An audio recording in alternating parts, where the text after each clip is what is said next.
school tó wà lẹ́gbẹ̀ẹ́ wa wọ́n máa ń jà every Friday. So bí mo ṣe wá fẹ́ lọ àwọn ọlọ́pàá wa mo ti fẹ́ wọnú mosque wájú mosque mo ṣe sá pé kí n hide fún wọn wọ́n á yí tí a gà sí mi lójú wọ́n á gbé mi lọ sí police station wọn ìjáàb tí mo fi bojú mi ẹ̀jẹ̀ ti kún fún. tí mo máa ń wò ní apá ibi tán ti dá méjì yẹn inú mi ò ń dùn rárá tí bá wá wò ó ní other side tí ò dá méjì mò ń rí beauty yẹn tí wọ́n fẹ́ destroy fún mi mò ń rí lára ẹ̀.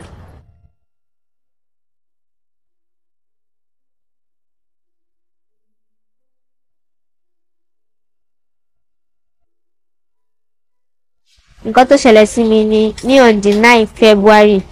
ta close láti school kò sún mi ní school mo wá fẹ́ lọ sí mosque tó wà lẹ́gbẹ̀ẹ́ school wa opposite school wa kò jìnnà sí school àwọn school tó wà lẹ́gbẹ̀ẹ́ wa wọ́n máa ń jà every Friday. So bí mo ṣe wá fẹ́ lọ àwọn ọlọ́pàá wa mo ti fẹ́ wọnú mosque wájú mosque mo ṣe sá pé kí n hide fún wọn wọ́n á yí tí a gà sí mi lójú wọ́n á gbé mi lọ sí police station wọn ìjáàb tí mo fi bojú mi ẹ̀jẹ̀ ti kún fún. Woman kan ló wá sọ wípé kó mú mi lọ sí hospital pé kó tètè dá mi lóhùn pẹ́jẹ̀ yìí ti pọ̀ jù ó wá mú mi lọ sí Mobónìkẹ́ bàtà débẹ̀ wọ́n reject wa a wá lọ sí ilé epo hospital mo sùn àwọn ọlọ́pàá yẹn wá sá lọ gbà tí mo dẹ̀ jí mọ́ mi sọ pé a ti wà ní Lasut hospital ní Ìkẹjà. àwọn ọmọ skul rẹ̀ kan wá sí ṣọ́ọ̀bù wípé wọ́n ti ju tear gas sí Aminat lójú mo sáré wọ́n náà ti gbé lọ sí àwọn ọlọ́pàá ti gbé lọ sí police station mo sáré mo dé police station wọ́n ní wọ́n ti ń gbé lọ sí hospital bá ṣe dé hospital tó wà ní ẹ̀gbẹ́ wa Mobónìkẹ́ wọ́n ní wọ́n ti ẹ̀jẹ̀ ká gbé kalẹ̀ wọ́n ní àwọn ò gbà pé ká máa lọ sí ilé epo general hospital gbà tí a dé ilé epo general hospital àwọn ilé epo ní àwọn náà lè ṣe wípé ká máa lọ sí Lasut gbà tí a dé Lasut gbà táwa nílé epo yẹn àwọn ọlọ́pàá yẹn bọ́n ṣe já wálẹ̀ báyìí ni wọ́n ń sá lọ láwọn èèyàn wá ń pariwo wọ́n ti ń sá lọ o mo sáré jáde mo fara ya pé ó dá èyí tẹ̀ ń ṣe yóò dá o ẹ já wálẹ̀ tán ẹ̀ ń lọ wọ́n dẹ̀ sá lọ wọ́n ti ẹ̀ wo ẹ̀yìn wò. This is the spot that the incident happened. Aminat sọ ọmọ tó ń jẹ́ palẹ̀ kò dẹ̀ sẹ́ni tí ò mọ̀ Aminat pé ó dà ní àdúgbò ìyá jẹ́jẹ́ ló máa ń pè tó kó máa ṣe bí ìyá máa ṣe jẹ́jẹ̀jẹ́ ni èmi gan tí mo jẹ́ yẹn máa sọ pé ó wọ àwọn àbúrò rẹ bẹ́ẹ̀ wọ́n kàn máa ṣe jẹ́jẹ̀jẹ́ kò ń ta síyàn kò ń ṣe akàn ọ̀rọ̀ àjòkè àmọ́ ṣe títí ẹni kò dẹ̀ lọ́rẹ̀ẹ́ ju bí méjì lọ tó jọ ọ̀rá máa lọ ọ̀rẹ́ rẹ̀ yẹn gan wọn bá jọ lọ́mọ̀sùn àmọ́ kírísítẹ́nì lòun ó jẹ́ kóun máa lọ lé títí. ìgbà tí a dé Lasut fún 1 week wọ̀ fọ́ọ̀kùn so ìgbà tí àǹtí mi wá tó wá lọ bá àwọn dókítà ni wọ́n ṣe wá ń tọ́jú mi fún 1 week yẹn mo go through pains torí wọ̀ fọ́ọ̀kùn lára wọ́n kàn fi bandage sí. ìgbà tá a dé Lasut náà ní ká ṣe 1 scan káwọn fi lè mọ bí ojú yẹn ṣe damage tó ìgbà tá a ṣe scan yẹn tó ń dókítà ní ojú yẹn ti damage pé ó ti fọ́ kò sí nǹkan kan tí àwọn lè ṣe sí ju kí a ṣe 3 operation torí egungun ẹ̀gbẹ́ tó hò dojú gbogbo ẹ̀ náà ti bàjẹ́ àwọn ní láti kọ́kọ́ ṣe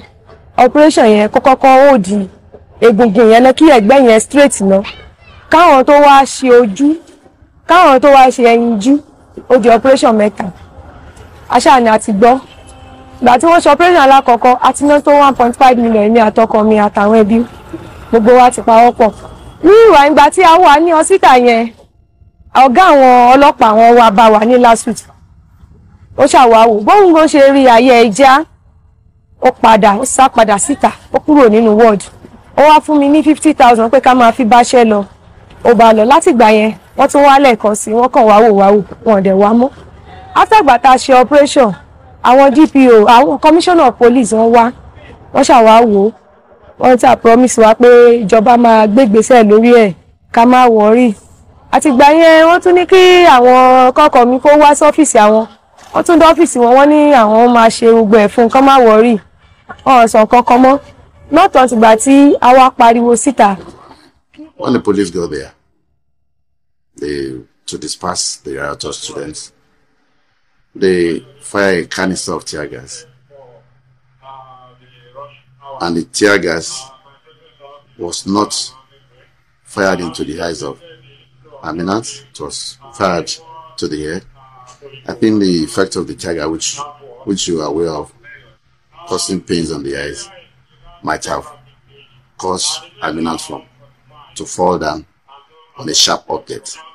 I believe the sharp object is what might have caused the blindness, because the medical report is very clear. It was a blunt object and that caused the blindness. There is no exit or wound in the aspect of the eyes that was blinded, and no foreign bodies were detected. That is to say that there was no object fired into the air that penetrated to the back, which was what is all over the place that police shot. There was no shot by the police to the eyes of the party. Láyé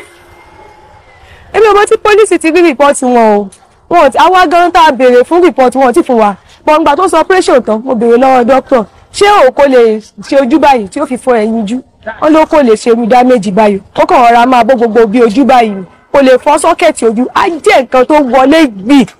sínú ojú òun ló fọ́ ojú kò kí ń ṣe òkun ẹni ò wá mọ̀ bí tí ọlọ́pàá ti rí report títí wọn.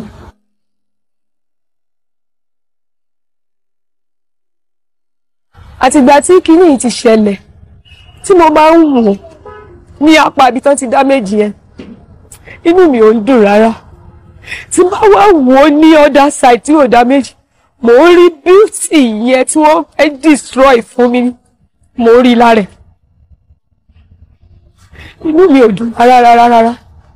ẹ̀gbin ọkàn ìbànújẹ́ ọkàn ló jẹ́ fún mi ní ọjọ́ kọjọ́ ibù tí mo bá jí láàrin òru tí mo tún wò ó pé bóyá ó ti ń ro bóyá kí n change ẹ̀ bóyá kí n tún bá lù ú màá tún sunkún nítorí mi ò lè sunkún lójú ẹ̀ kóun náà mọ̀ màmá ké kó mọ̀ bàmá tún máa dá nǹkan mi sí lára mo máa ń sunkún asún sínú ni mò ń sunkún mi abiyamọ tó tọ́ ẹ ṣàánú mi ẹ jọ̀ọ́ torí Ọlọ́run ẹ bá mi bẹ̀jọba kó bá mi fún Aminat ní ìtọ́jú tó péye abiyamọ ẹni fojú sunkún ọmọ yìí o. Lẹ́yìn ìgbà tí ìṣẹ̀lẹ̀ yìí ṣẹlẹ̀ tí mo bá rí ọlọ́pàá mi ò láìkí máa wà níbi tó bá wà torí wọ́n lè ṣe nǹkan tí ò dáa. Tá bá dẹ̀ fẹ́ gbàgbé má sọ fún mọ̀ mi pé ká gbàgbó mi torí mi ò láìkí máa rí wọn. Àyà mi máa já tí mo bá rí wọn pé wọ́n lè ṣe nǹkan tí ò dáa so mi ò láìkí máa gbàgbé wọn.